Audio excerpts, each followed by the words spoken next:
Are you a first responder, a veteran, a doctor, a nurse, a teacher, or a Let's Go Blues radio listener? Of course you are. If you're in the market to buy or sell a home, call real estate superstar Mike Burgoyne today at 314-753-4060 or email him at mike@strikewithmike.com to earn special rates today. A proven winner on the hockey rink, Joe Wolf knows what it takes to be the best. That's why he has the best rates in the area and only has rave reviews of his work with Wolf Power Washing. Get that siding back to its original color with Joe. Call him at 314-420-5434. That's 314-420-5434. This is Let's Go Blues Radio, and I am your host, Jeff Ponder. I'm bringing you episode number 40 of season 13. This is episode number 471 all time. Support for Let's Go Blues Radio is brought to you in part by Mike Burgoyne of Rio Brokerage Realty. Contact Mike at strikewithmike.com or call him at 314-753-4060 and get started selling your current home or buying a new home today. And by Wolf Power Washing.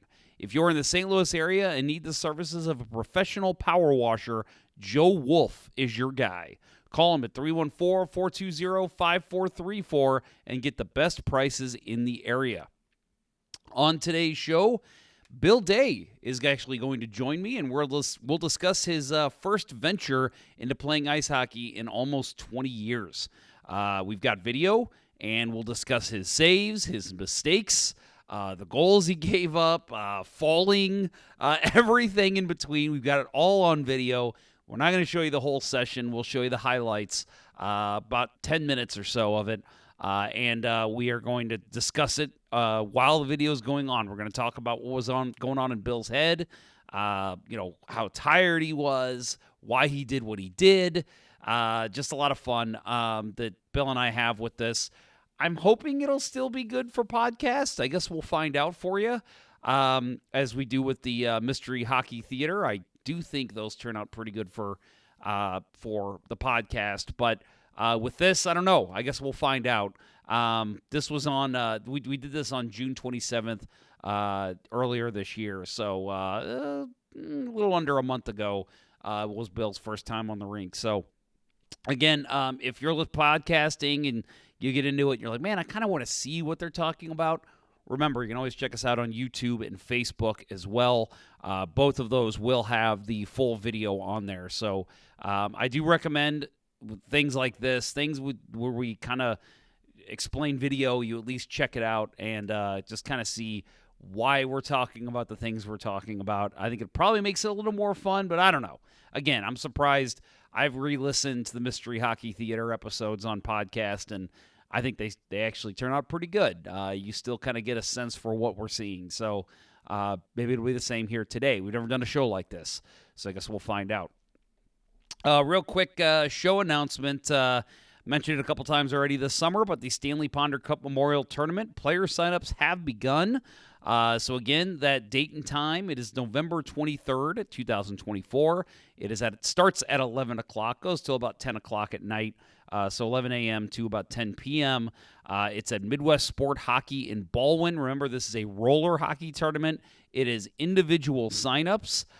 It is benefiting Evelyn Parks, daughter of my friend Jake Parks. She was diagnosed with leukemia in late 2023, so all proceeds are going to go to Evelyn and help her with her battle against leukemia. The tournament player fee is $60. Also, keep in mind, if you're wanting to contribute but you're not a player, you don't want to play, first of all, just show up. Mark that date on your calendar because it's a great day. We have a lot of fun, a lot of, obviously, hockey the whole day. So that's always fun. But then we have raffles going. I've already gotten a couple people tell me they're going to be submitting their Blues tickets, their season tickets for a couple games here and there. We're going to have hockey jerseys. We've always get a bunch of just random like kitchenware and I don't know. God, I'm trying to think. We've had like Blues, like homemade Blues signs in the past.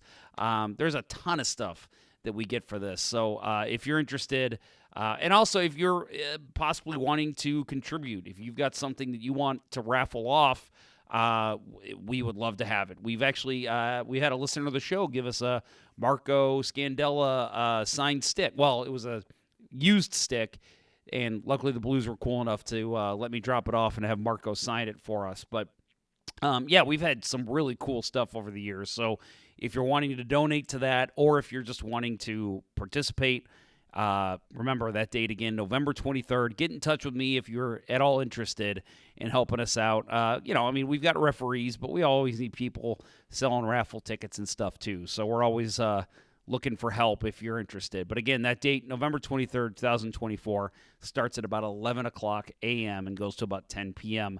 Midwest Sport Hockey in Ballwin. It's a great time. You'll have fun. Well, there was some Blues news. It was funny. Last week, I recorded, I think, Tuesday night, and I said, hopefully, nothing's happened in a week, so I doubt anything will, so I'm going to go ahead and record this episode. The next morning, the Blues did make an announcement. They signed veteran defenseman Ryan Suter to a 1-year, $775 million contract. Interesting signing. I know a lot of people did not like this. We've got news that came in actually just a little bit ago yesterday. I'm recording this on Wednesday, July 17th. There was some news that came in that I think relates to this, but we'll get to that in a minute. Ryan Suter. So basically his deal, again, $775 million. There's a lot of additional bonuses that come into play. I know one's games played, like if he plays over 60 games, he will possibly get up to $2.225 million from the Blues. So yes, it's a low $775,000 contract, but possibly could go up to $2.225. I think if the Blues make the playoffs is another one of those performance bonuses. I'm yet to see a full breakdown. I think eventually we'll get that, but right now I haven't seen it anywhere. If you have, please let me know, but I've looked and haven't seen the full breakdown. I've just seen kind of spurts of it here and there. Basically, for Ryan Suter, he's kind of taking a tour of the Central Division, what is probably going to be his last year, I would imagine, as he's nearing his age of 40 years old. He's already played with Nashville, Minnesota, and Dallas, so that's interesting. So basically, if he ends his career here in St. Louis, or if he goes to the Central Division team at the trade deadline, he will only play for the Central Division. Very interesting. Colorado may be looking for a defenseman at the trade deadline, so we'll see what happens with Ryan Suter. For those who may not know, he was actually bought out by Dallas with 1 year remaining on his deal. He was also bought out by Minnesota before he signed with Dallas. And I did see that he is only the second player in NHL history to be bought out twice, which is interesting. I'm going to take a pause here, and I'm going to look up who that other player was because I should know that. But, hey, I'm not live, so I'll have that answer for you here in a second. So, of course, we all knew it was Tony DeAngelo, who is the other one that was bought out twice, which is interesting. Both defensemen. Tony DeAngelo, obviously, for much different reasons. So Ryan Suter, it's an interesting signing to be sure. I know people, again, there were some people upset with it because he's an aging defenseman, and he's the sixth Blue under contract that's a left-handed defenseman. So a lot of people are saying, what the hell? Why is he taking away playing minutes from, the Perunoviches, the Tuckers? But to be honest, even before this next bit of news came out, I'm okay with it. It's a low-risk deal. $775,000 for Ryan Suter for a 1-year deal. He was not great in Dallas last year, but he was on a team, played almost every game, as far as I remember. And they were a good team. Good teams don't have shit players. So I actually I'm okay. I was okay with this deal. I think it's a smart move. Why not? It's low risk. And again, if you have an injury, which again we'll get to, you've got a guy that can step in and play solid NHL minutes for you. He's not a number one. He's not a number two. He's a number 5, 6 right now in his career, but guess what? You need those guys. I thought Marco Scandella, I was very impressed with his game last year. I thought he came back great from his injury. If Ryan Suter can kind of step into a role like what he had, I think that is fitting. I think that's a good spot for him. And plus, the Blues are having some young defensemen come through the ranks. Matthew Kessel, again, Perunovic comes to mind. You got a couple other guys that may be making a jump at some point this season. We mentioned Marc-Andre Gaudette. So I do think that there is room for Ryan Suter to help maybe mentor these guys a little bit. And even if he's not playing, to be able to kind of sit with these guys, talk with them, break plays down with them. Clearly, he's seen it all. So I don't mind this deal, especially when you consider this next bit of news. Torey Krug was unfortunately diagnosed with pre-arthritic changes in his left ankle. I thought that was weird wording when I saw that, but I get it. He'll be reevaluated in 6 to 8 weeks. He could miss the entire season if surgery is required. The injury is a cumulative result of a bone fracture suffered earlier in his playing career. Krug is going to work to rehabilitate, as they say on Idiocracy, rehabilitate the injury through non-surgical interventions over the course of the next 6 to 8 weeks. After that time, he'll be reevaluated to determine whether surgery will be necessary.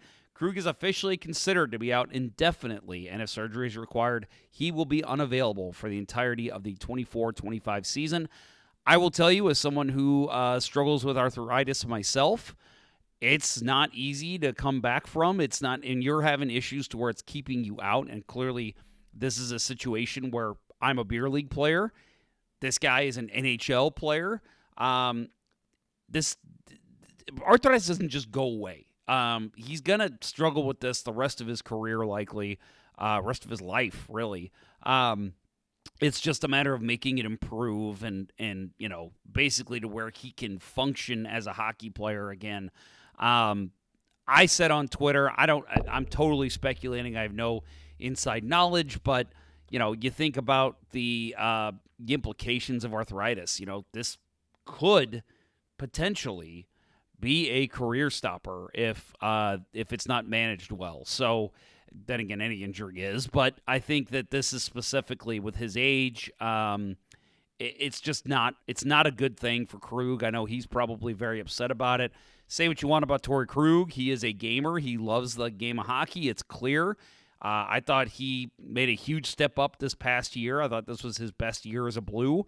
So kind of sad to see him, kind of take that step down in terms of being able to play. But we're all everyone on this show, I think, will agree that he was definitely serviceable last year. Yes, he's not living up to that contract, but I think overall he had a great year last year.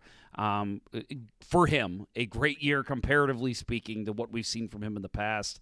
And it's unfortunate to see. But, again, this Ryan Suter signing, I think that the Blues saw this coming. I think this was something that's probably been talked about for the last couple weeks. And so Doug Armstrong pulled the trigger and said, why not? Let's get another veteran in here.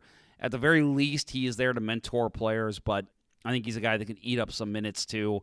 He's not the Ryan Suter that we saw in Nashville or even Minnesota, but he's still a serviceable NHL player. And so it should be interesting to see where he fits in with this roster. But unfortunately for Torey Krug, and then you think too, like the salary cap implications. If he is out for the whole year, that's LTIR money right there. Blues all of a sudden have a lot of money to play with, and they could potentially go out and do something at the start of the season, throughout the year. If they're a bubble team, maybe they're looking to buy at the deadline. I think this is still a retooling year for the Blues, but it's nice to know that potential is there because they will have the cap room to possibly make some changes if they feel it's necessary. So very interesting if Krug does not play, clearly. But I do think it's Suter was brought in because I think the Blues saw this coming. So we will see what happens with Torey Krug down the line. But right now it is not looking good for him. But I think the Blues made a nice little insurance plan with getting Ryan Suter involved with the team. Well, we're going to take a quick break, but when we come back, Bill will be joining me, and we'll be talking about Bill playing hockey again, which was exciting for me. I know very exciting for him. Excited to get his take. So don't go anywhere. You are listening to Let's Go Blues Radio. We'll return after these messages. As a hockey player, Mike Burgoyne knows a thing or two about making the perfect play. And when it comes to real estate, he's always ready to score the winning goal for his clients. If you're a first responder, a veteran, a doctor, a nurse, a teacher, or a Let's Go Blues radio listener looking to score the home of your dreams, you'll receive special rates with Mike. Go ahead, shoot some questions his way, and he'll have the answer quicker than Curtis Joseph on a breakaway. Curtis Joseph got the paddle down. Any barriers? Mike will mow them down like Chris Pronger in front of the net. He'll score you your dream home or sell your existing home faster than a Brett Hall one-timer. Flip past the Hall. He shoots. He scores. See Burgoyne's real estate prowess in action today by emailing him at mike@strikewithmike.com or by calling 314-753-4060. That email again is mike@strikewithmike.com, and that phone number is 314-753-4060. Getting Mike Burgoyne on your team will be the boost your power play needs.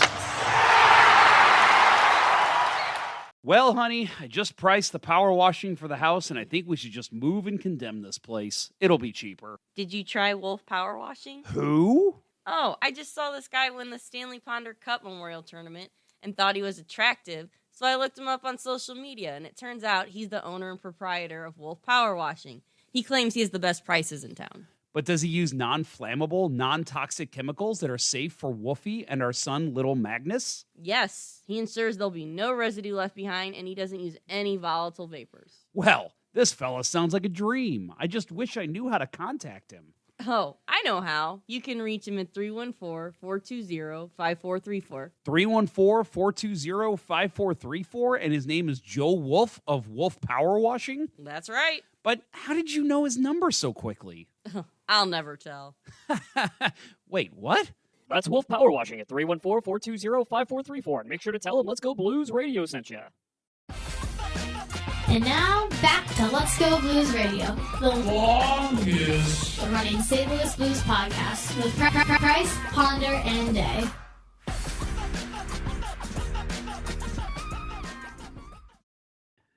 And we're back from break, and as you can see, if you're watching the video, I am now joined by Bill Day, the man of the hour, as I like to say, the star of the game back on June 27th.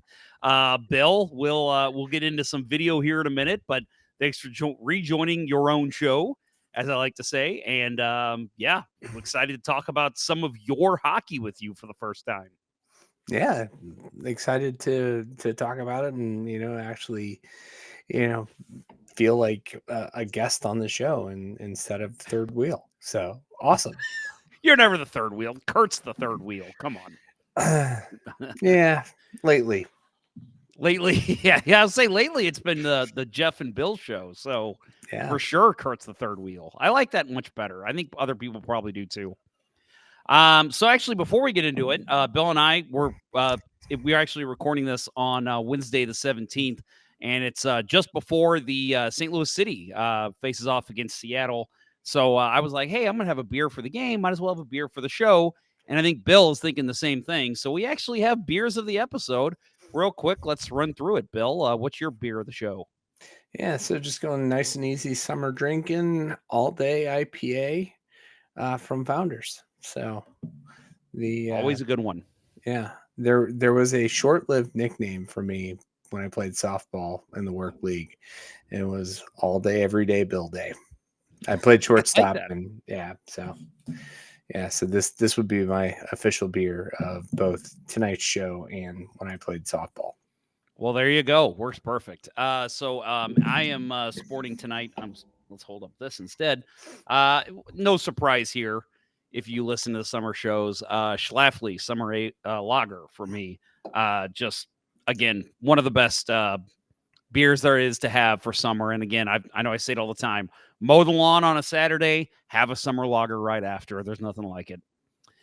So we are going to get into it, Bill. So as I pull up the screen here, we are going to talk about me falling over the goal. That might happen. We will see. So here we go. Let's get started. We're going to start here with an interview that I had with Bill right before we started playing. Hey guys, it's Jeff and Bill here. We're getting ready to get on the rink at Centene Community Ice Center. And Bill, first time skating in how long? Oh, shoot. Skating probably 7-8 years on a pond. So even skating, at all, it's been a while. Yeah. Man. I have not had the opportunity to even make it to like RP or anywhere and just get some skating in. So wow, just lots of dry land, as they call it these days. Yes. So, how long since you played goal? Closing in on 20 years.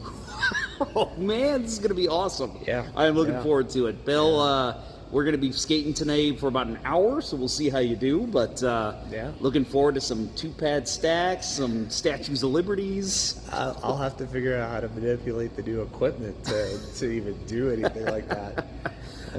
We got footage lined up too, so you're going to see plenty of angles of Bill dominating on the rink today. So we'll see how he does. Yeah. How are you feeling? I've been so excited about getting back out here.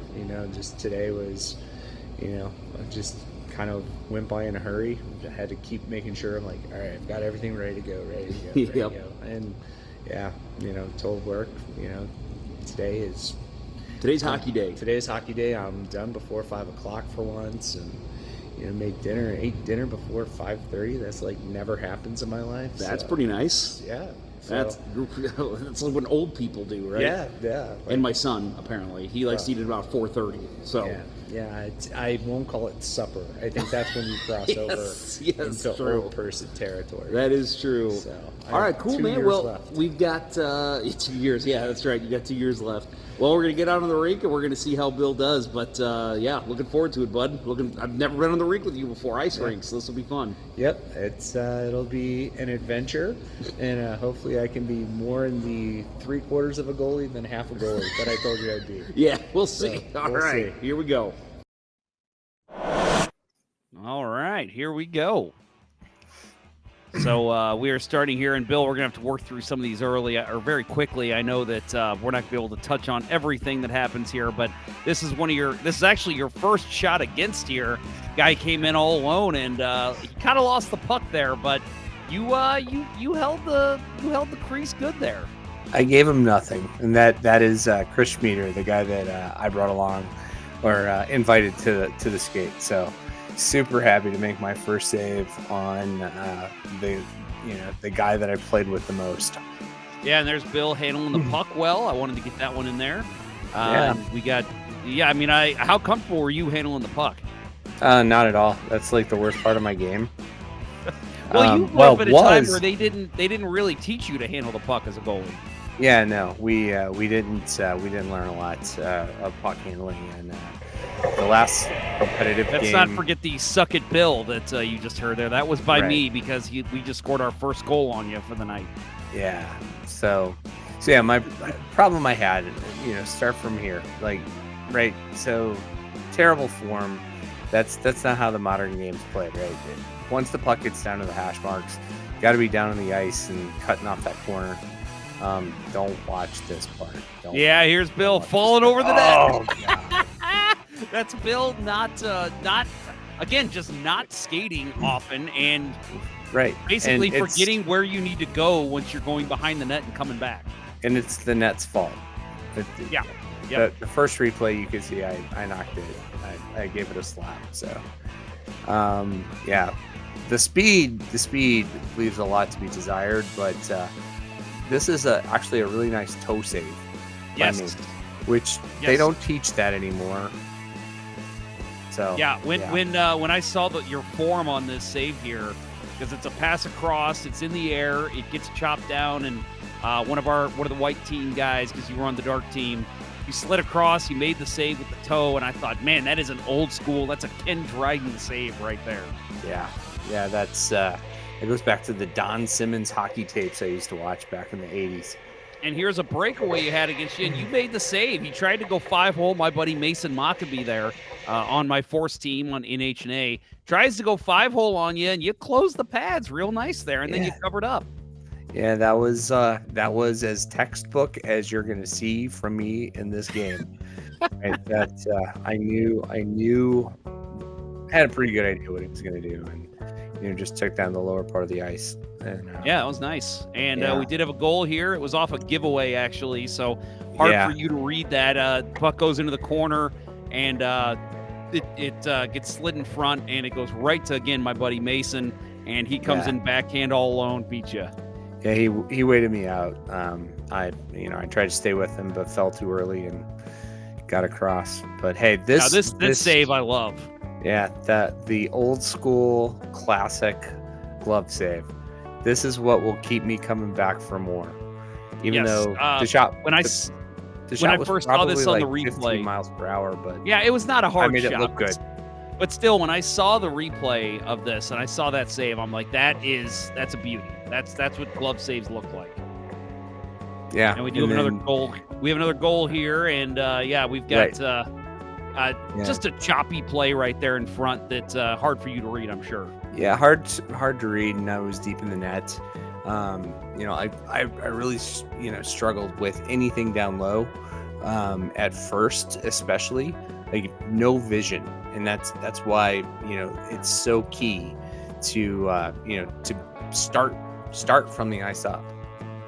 And here comes Jeff Ponder entering the conversation. So you make well, I don't know if you made the save there or not, but shot I think went wide. And then the puck comes out, and it starts to come out. Your team starts to skate out with it, but then we chop it back into the corner.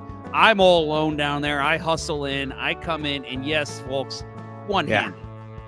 One-handed on poor Bill because I saw that I could tell you were having trouble seeing down at your feet. So I thought if I just chip in front and then put it between your legs, that's my best shot from that angle. And you can hear me celebrate there. Yeah, like the classy guy you are. I told your buddy Chris, I'm like, I got to score at least one on him tonight. Yeah, and you got two. So I did get two. Yeah. Here's the second. This is second. A breakaway I had, which I was dead. I was gassed because we only had 7 skaters on my side. And so we had 2 subs. And I came in on you, and somebody slid it in front, and I just went, and I thought, I don't know if I can make it all the way down because it was from my zone. I had the breakaway. And I came in, and I slid to my backhand, my Pavel Dimitra patented move, and unfortunately was able to wait you out. Yeah, that's I got more confidence at that point, and was sliding a little bit more, but then the sliding turned into floundering, and so that was just a broken play. Can't really expect the pass from Mason there, and just great one-timer. Again, poor form. I know what I have to work on going forward. I think Frederick here that's the shooter here, Nathan Frederick, one of my teammates. I think he was thinking, I'm just going to try to put it far side on you. And but he thought, but then you kept the body stretched out, which is great. Right. And not an orthodox save for sure. No, most goalies don't make saves on their stomachs, like pointed away from the puck. And this, I thought, there's was another toe save. Again, an unorthodox save, but I thought this was actually your best save. One-timer in front, coming from behind the net, and you just stayed with the puck, kept your eye on it, made a nice toe save on it. Yep. All right, we are getting to another interview here. I'm here with star of the game, Bill Day. Bill, how are you feeling after your first game back in 20 years? Dead? You think you're going to be able to walk tomorrow? Yeah, I think so. What was your best save of the night? My best, one of the accidental toe saves. What about, why'd you let Ponder score 2 sick goals on you? I have no vision in my feet. Apparently they're shutting lights off on us. It's there we go. Censored, so. Well, Bill, I think you're going to get back on the ice after that one? For sure. All right. For sure. Good. I didn't spend all this money to play one game. Let's hope not.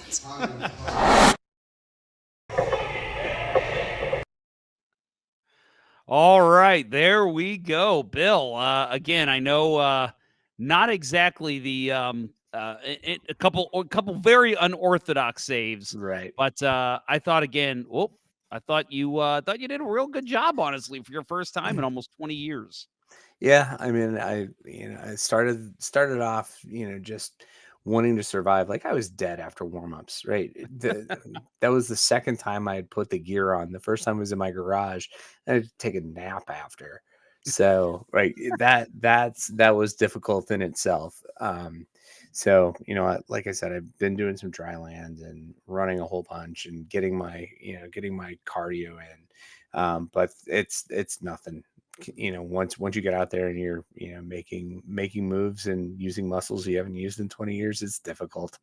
But thanks for having the video and sharing. Like I it's not something that I think one of my teammates' dads had a VHS camcorder that they probably made bedroom porn with at some point.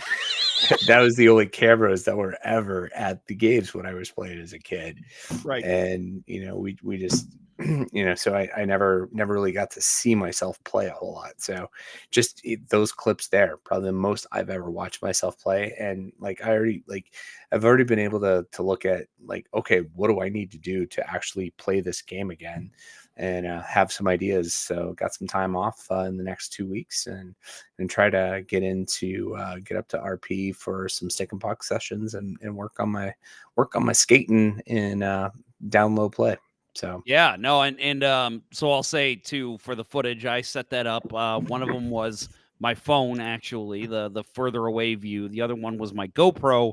The issue was I've never filmed hockey from in a standstill position. I usually wear my helmet cam whenever I do it, which I still would have been fun to see. But I thought, man, if we're gonna really want to watch Bill, we're gonna kind of want to just focus on the goal. So I didn't realize how hard it was to mount one of the clips for my GoPro. I just couldn't reach it. So I thought, man, I'm gonna have to come up with something. So I literally just leaned my GoPro up against one of the practice goals. And that's where it sat for the whole game. So I will show you. I got this for next time. It's a suction cup. Oh, nice. So it literally just sits on the outside and you just hold the camera above the glass and then you just let it stick on the glass for the whole game. So that is what we'll be using next time. So we'll get even better footage, I think, of you. So it's not through glass. Sweet. Yep. But no, I honestly, man, I got to tell you, and I know I said this on the show when we did our live show, and I know I told you in person, I was impressed. And it was actually funny because you're not the only goalie that we had that night who hasn't played goal in a while. The other goalie, my friend Chris Chrysler, I played roller with him for years. He's a goalie and he skates out. Primarily plays goal on ice, but he hasn't played ice. I think he said, what was it, 4 years? 4 or 5 years, something like that. I think he said pre-pandemic was the last time he played goal on ice. So he was struggling too. He got out there and we got luckily one of the guys has Live Barn. So he was able to, which for those who don't know is they basically have cameras up 24/7 in certain rinks here in St. Louis. And you can subscribe to Live Barn and it'll let you see those games, any games all day, every day. So we got some of the footage from the Live Barn from that too. And his first shot he faced in warmups, he went to slide to make the save and he just fell backwards. Yep. And he was just like, oh, this is going to be rough. So Yeah. I thought, honestly, both of you played really well for not being able to skate as long as it's been for both of you. You obviously much longer. But, and as I said, I thought as it went along, I mean, obviously you got more tired. We all did. But I felt like your positioning improved as the night went along. And I started seeing you I mentioned the Ken Dryden save, but I thought towards the end, like you were, going down in the right position. When you were covering the puck, you weren't just falling on it. You were actually putting your glove on it. You were down on your knees. Like you were doing all the things a goalie normally does by the end of the skate. Yeah. After I got, just used to being on the ice again, the instincts took over. The instincts never leave you. And, so I know how to do, I learned how to do a few things right.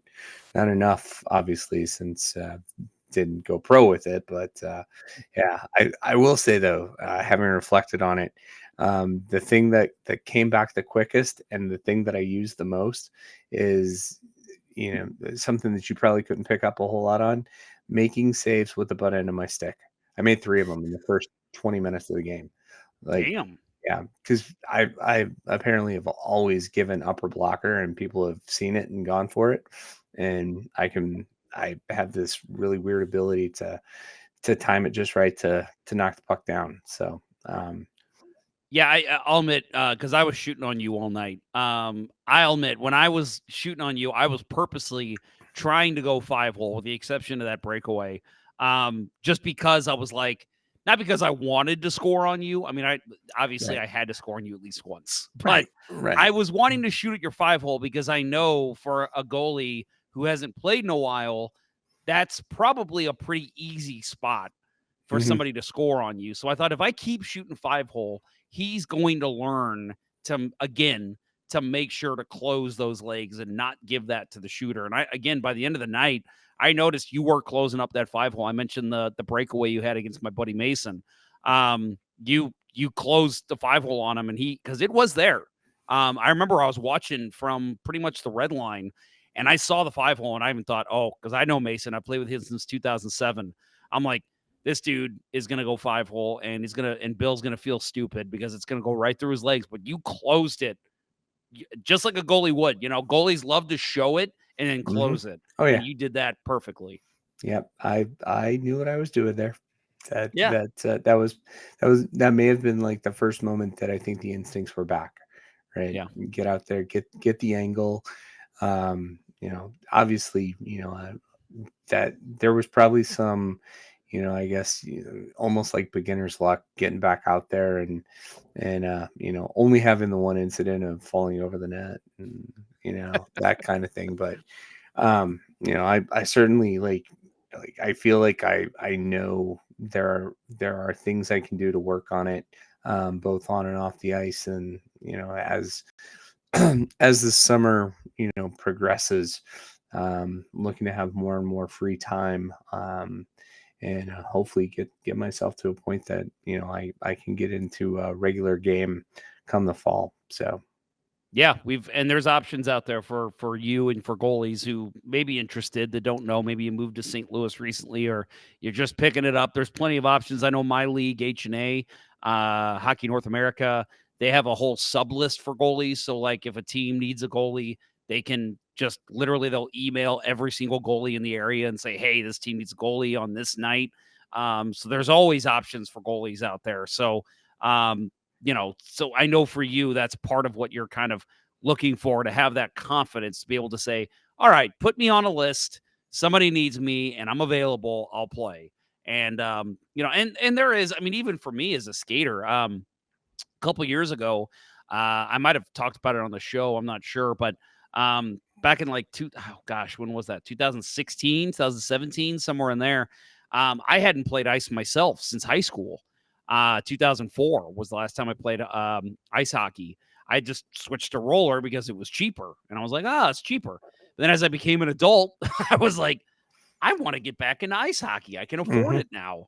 And so I blogged and I kept a story of my journey back to ice hockey from roller hockey. And obviously my situation was a little different than yours because I was still playing hockey and the instincts are all the same. But as you know, because I know you've played roller, the sport is completely different. It's it's different muscles. The way that you skate with the puck, it's 4-on-4. First of all, there's no offsides, there's no icing. So the game is completely different. It's the same sport, but it's not. Yeah. And so for me, it was like just trying to reteach myself, like, don't just ice the puck when you're in danger, because you can't do that in ice. You can do it in roller. Watch your offside. I remember there was one play where I got put on forward because we were low on forwards. Typically I'm a defenseman. And it was my first game at forward since probably 2000. Like, I'm not even kidding, as an ice hockey player. And I had a clear break, and I thought, man, here we go. Like, my guy's coming up. He's coming through the red line. And then I am already at the freaking face-off dot. Like, I'm offside Matt Duchene style from that horrible face, that one that they let go. And they Yeah. blow the whistle, and I just look at the ref, and I go, "What did you blow the whistle for?" And he goes, "Seriously, dude?" And I'm like, "Oh, yeah, offside." Like, Rules. it's weird, man. I watch ice hockey all the time, but when you're on the rink, it's these instincts that have to come back to you. And you mentioned the breakaway save was the first time you really felt like you were in form. That offside made me remember, like, oh yeah, like you can't just go. Like Right. you have to watch the icings, you have to watch the offsides. And so it's so interesting, and it's for me, it's just so fun to like watch somebody trying to get back into it and remember, like, oh, this is what it's like. And again, I could see that going through your head as the night went along. Yeah. Yeah. Once I got a couple pucks off me in warm-ups and it took me probably 5 minutes into the game for me to get my breath back under control. Like I really was sucking wind pretty hard Oh, after yeah. the warm-up.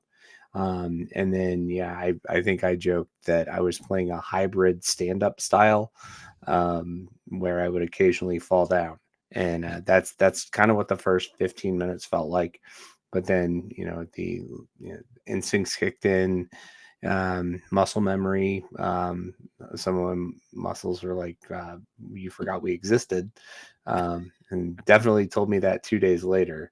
But yeah, no, it was so much fun. I had been missing it so much, right? I've been talking about this, coming back for several years, and finally did it. And so um, All right, so let me ask super you. super happy that you put this together. Yeah, and we'll have to do another one. You said you're off for a couple weeks here. Maybe we'll talk about doing another pickup here. Could be a lot of fun. But let me ask you, and be honest, please. Was I better or worse or about what you expected seeing me play? Um, you were, I've seen you play roller a lot.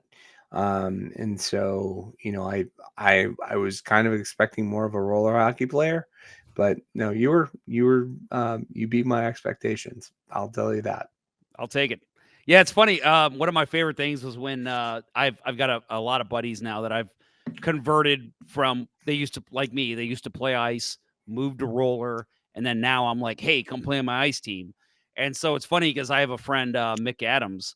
Mick, we asked him once, and it's one of my roller teammates asked, is he a better roller or ice hockey player? And he said, ice hockey player by far. And I was like, I don't think I'm good at ice. Am I really that bad at roller? And he's like, no, you're actually really good at ice. And I'm like, I'll take it. That's a compliment, because I thought, man, I suck.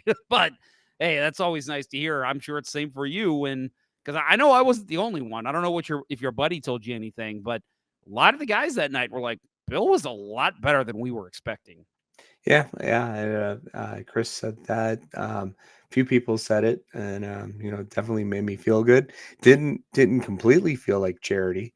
I mean, It was not. if we were keeping score, I don't think I'd be saying what that score was. But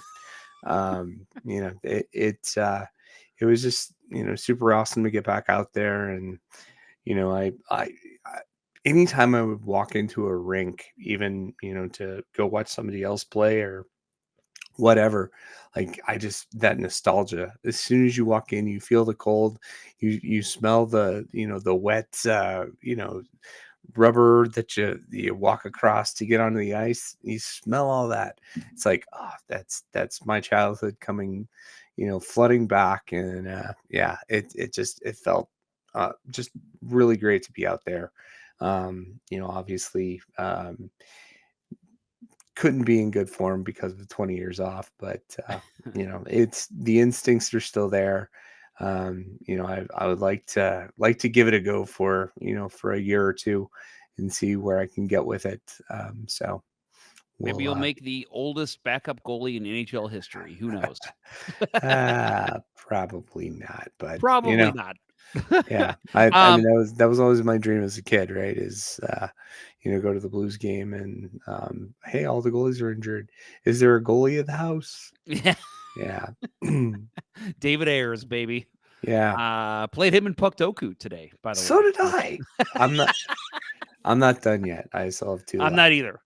So yeah, or maybe I am. I don't remember. I think I am actually. But anyway, that's beside the point. I'll add. We'd be remiss if we didn't say that we actually had friend of the show, Morgan Grzybowski, came out and joined us. She played on your team. Yep. My lord, she is quick.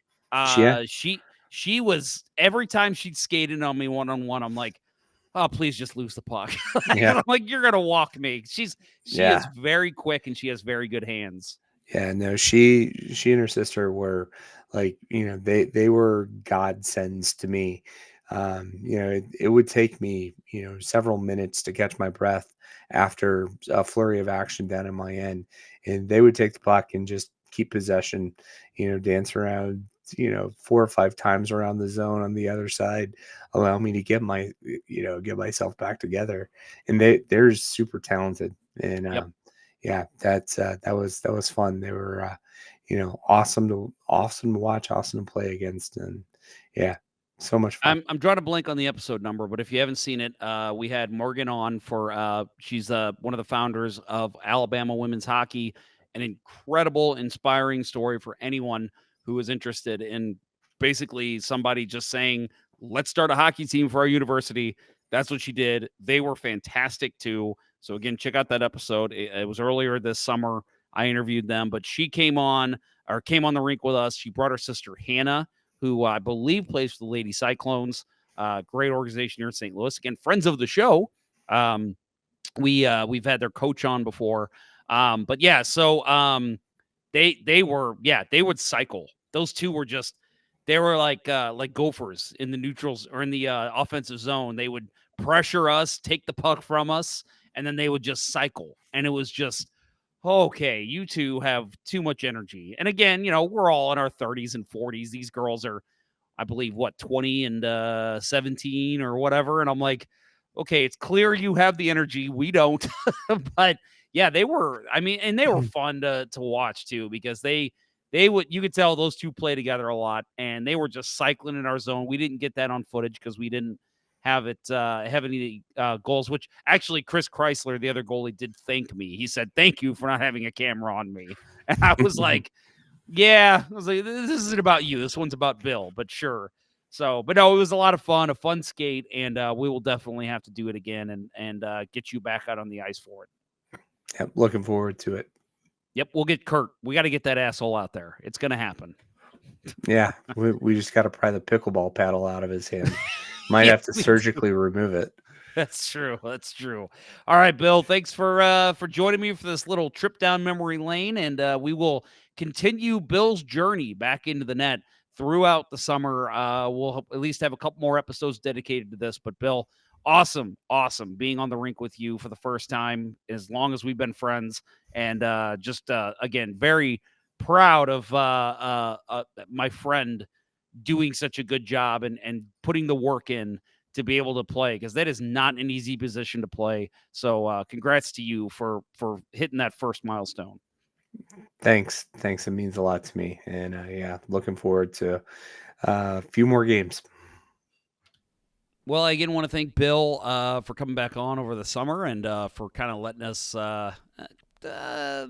have some fun at his expense, I guess. But at the same time, big praise to the dude. Taking that much time off hockey and coming back and playing goalie against a bunch of people who play normally, it takes a lot of balls, takes a lot of guts, and it was a lot of fun. And as we mentioned, Morgan Grzybowski from Alabama women's hockey, having her out there with us was fun too, because she's a friend of the show, and just being able to take the ice with Bill, just such a blast. So happy we were able to do that and continue the journey with us this summer, because we will be probably having at least a couple more shows as Bill continues to try and get back on the ice regularly, because I know it's something he severely misses. Someone who plays all the time. I just couldn't imagine not being able to play hockey and not playing, every week when I can. So I know he's excited to kind of continue this journey. So we'll keep continuing it with him. Hope you guys had fun, as much fun as we did, talking about Bill being back on the ice. Next week, more goalie talk, actually. Our friend Amanda Levier from the PWHL Minnesota team. She's going to rejoin the show, and we're going to talk about last season in the PWHL for the championship Minnesota team. We'll talk about that and everything in between with Amanda. We love having Lev on, so make sure you don't miss that one because she's one of my favorite guests to have on. So looking forward to talking with Lev next week. So we'll see you then. Support for Let's Go Blues Radio is brought to you in part by Mike Burgoyne from Real Brokerage Realty. Email him at mike@strikewithmike.com today for all of your home buying and selling needs. That's mike@strikewithmike.com. And by Wolf Power Washing, St. Louis's premier power washing company with the best rates in town. Call Joe Wolf at 314-420-5434 and get the best looking and greatest power washer in the area. That's 314-420-5434. That will do it for episode 40 of season 13 of the original St. Louis Blues hockey podcast, Let's Go Blues Radio. Thank you so much for tuning in, and have a great week, everyone. For Kurt Price and Bill Day and producer Austin, I'm Jeff Ponder, and I will talk with you next time. This was Let's Go Blues Radio. Until next time, everyone, let's go Blues.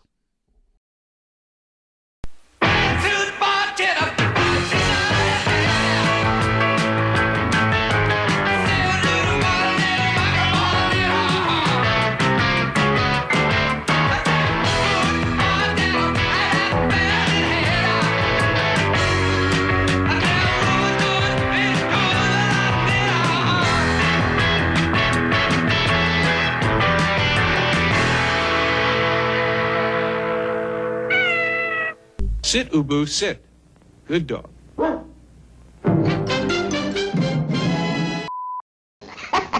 You thought I was going to say, son of a bitch, didn't you?